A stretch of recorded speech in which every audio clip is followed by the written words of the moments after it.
गोजेगाव येथे भारतरत्न डॉक्टर बाबासाहेब आंबेडकर यांची जयंती उत्साहात साजरी।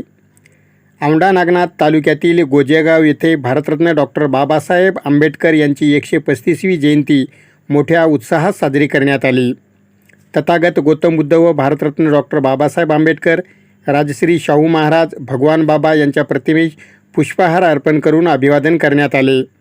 सरपंच अच्युत नागरे यांच्या हस्ते पूजन करून पंचशील ध्वजाचे ध्वजारोहण करण्यात आले। जयंती समितीच्या वतीने मान्यवरांचा शाल श्रीफळ व पुष्पगुच्छ देऊन सत्कार करण्यात आला। यावेळी माजी सभापती राजेंद्र सांगळे, रिपब्लिकन सेनेचे युवा प्रदेशाध्यक्ष किरण गोंगडे, जिल्हाध्यक्ष रवी इंगोले, माजी जिल्हा परिषद सदस्य संजय दराडे, माजी जिल्हा परिषद सदस्य बाबासाहेब गायकवाड, माजी सरपंच अच्युत नागरे, माजी पंचायत समिती सदस्य चंद्रकांत खिल्लारे, भारतीय बौद्ध महासंघाचे जिल्हा संघटक भीमराव सारुके, दत्ता सांगळे, माजी सरपंच बबनराव कदम ओगरवाडी, संतोष काशेदे, तालुका अध्यक्ष कळमनुरी, निवृत्ती नरवाडे, युवा तालुका अध्यक्ष वसमत, उपसरपंच नामदेव खिल्लारे, जनार्दन सोनवणे, माजी जिल्हा परिषद सदस्य प्रमोद सांगळे, तंटामुक्ती अध्यक्ष सुनीता सोनवणे, माजी सरपंच गंगाराम खिल्लारे, नामदेव खिल्लारे, उपसरपंच बंडू सांगळे, सुभाष सांगळे, नाजूकराव सांगळे, मुनीर पटेल, एकनाथ नागरे तसेच जयंती समितीचे अध्यक्ष आनंदराव खिल्लारे, उपाध्यक्ष मारुती खिल्लारे, सचिव भास्कर खिल्लारे, सहसचिव मुरली खिल्लारे, सुदाम खिल्लारे, गोरख खिल्लारे, सुरेश खिल्लारे, पंडित खिल्लारे, राजू खिल्लारे, ज्ञानबा खिल्लारे, विजय पुंडगे,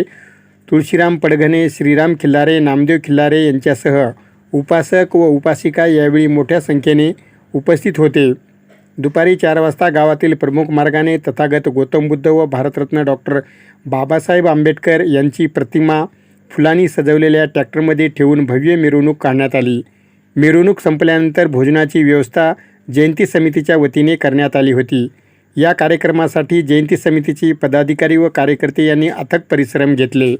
म्हणजे डॉक्टर बाबासाहेब आंबेडकरांनी जो आपल्यासाठी जीवन दिलं आणि ते जर येणाऱ्या पिढीनं, विद्यार्थ्यांनी, कॉलेजला जाणाऱ्या मुलांनी आणि आईवडिलांनी आपल्या मुलांवर जर जसे संस्कार केले तर निश्चितच आपल्यासुद्धा जीवनात सोन्याचे दिवस आल्याशिवाय राहणार नाही।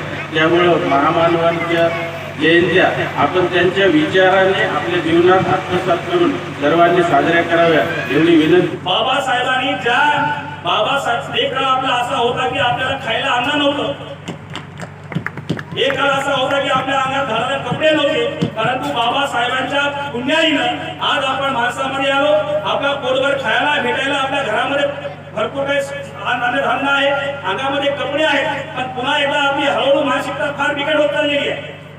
आज या गोरेगाव नगरीमध्ये मला सांगा, तुम्ही इतके महत्त्वाचे माणसं, आपल्या शहराचे महत्त्वाचे माणसं, आपल्या जिल्ह्यातले महत्त्वाचे माणसं तुमच्या गावामध्ये आलेले राखण्यासाठी, तुमच्यासाठी हितगुज करण्यासाठी आता सोनवणे साहेबांचं गाव परवळ जिल्ह्यामध्ये त्यांची या ठिकाणी सर्वाधिक उपस्थिती आहे। म्हणजे ते तुम्हाला 2 शब्द सांगणार आहे। आम्ही आता ते सगळे काम सोडून तुमच्या गावामध्ये आलो। तुमचं राजू भाऊ कळगरून आले आणि मान्यवर जर बसले पहिले 1 2 3 मध्ये जवळपास मान्यवरांच्या खुर्च्या 15 आहेत आणि ऐकणारे 15 सुद्धा नाही।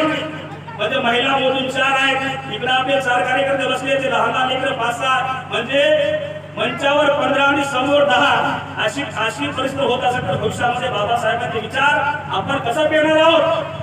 फक्त आता आपण पाहिले की डीजे डीजे डीजे ठीक आहे ना, डीजे वाजला पाहिजे, डीजे मधून बाबासाहेबांचे गाणे वाजले पाहिजे आणि त्या बाबासाहेबांच्या विचारांची प्रेरणा सर्व गावामध्ये पेरली पाहिजे, यासाठी डीजे वाजलाच पाहिजे, यात काही दुमत नाही।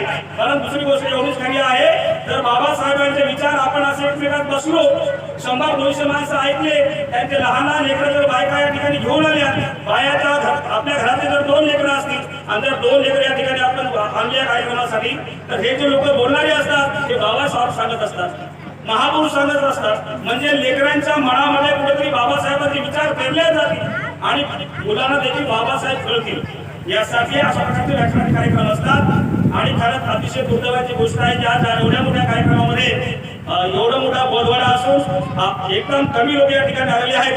पुढच्या वेळेस तुम्हाला या ठिकाणी विनंती करणार आहे गोरखरावजी खिल्लारे, आपण सर्वांनी काळजी घ्यावी। व्याख्यानाचे कार्यक्रम आपण या ठिकाणी आयोजित करतो तर किमान प्रत्येक घरातले माणसं, लेकरं, बाया सर्व या ठिकाणी आले पाहिजेत आणि त्यातून बाबासाहेबांच्या विचाराची देवाणघेवाण झाली पाहिजे, यासाठी हा व्याख्यानाचा कार्यक्रम असतो। आम्ही